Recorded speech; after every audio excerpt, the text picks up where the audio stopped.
प्रधानमंत्री नरेंद्र मोदी ने आज प्रयागराज में त्रिवेणी संगम में डुबकी लगाई।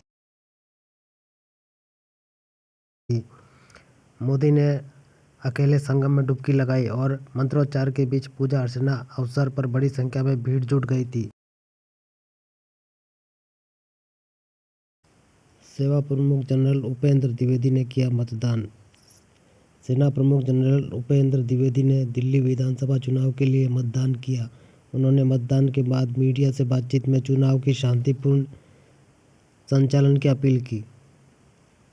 26/11 दोषी तब्बूर राणा का प्रत्यर्पण।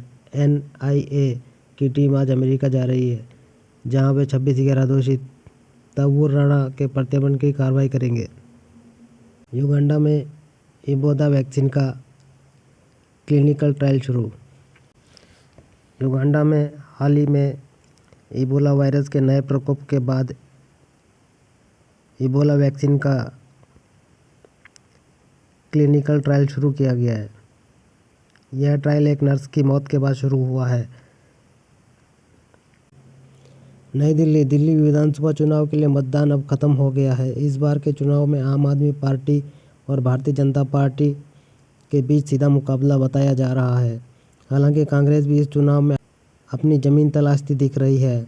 अब ऐसे में 8 फरवरी को ही पता चलेगा कि आखिर दिल्ली की जनता ने किसे अपना आशीर्वाद दिया है। इंडिया वेस्ट इंग्लैंड मैच का जुनून। दूसरे वनडे के लिए टेस्ट टिकट बिक्री के दौरान मची भड़कंप। कई प्रशंसक हुए बेहोश। West England one day international ticket. Bharat बनाम इंग्लैंड के बीच दूसरा वनडे मैच 9 फरवरी को कटक में खेला जाएगा।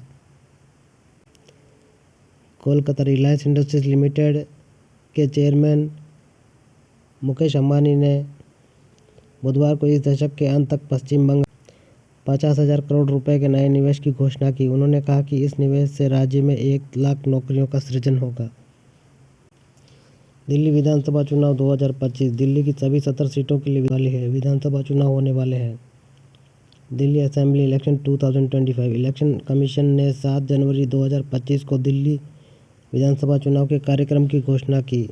मुख्य चुनाव आयुक्त राजीव कुमार ने बताया कि दिल्ली की सभी विधानसभा सीटों पर एक चरण में 5 फरवरी 2025 को मतदान होगा। चुनाव परिणाम 8 फरवरी 2025 को घोषित होंगे। कर्नाटक हाईकोर्ट ने विजय माल्या की याचिका पर बैंकों को जारी किया नोटिस।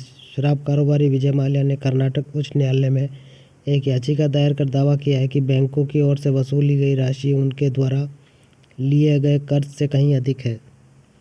यूरोपीय संघ के नेता सोमवार को रक्षा पर केंद्रीय अनौपचारिक वार्ता के लिए एकत्रित हो रहे हैं।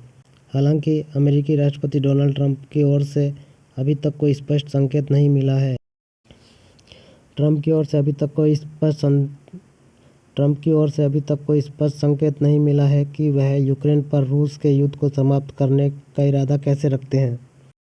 ब्रिटेन के प्रधानमंत्री और नाटो महासचिव बेल्जियम की राजधानी ब्रुसेल्स के एस्मेट प्लेस में एक स्वघोषित रिट्रीट में ब्लॉक के 27 नेताओं के साथ शामिल होंगे, जिसका मुख्य उद्देश्य रक्षा उद्योग को बढ़ावा देना होगा।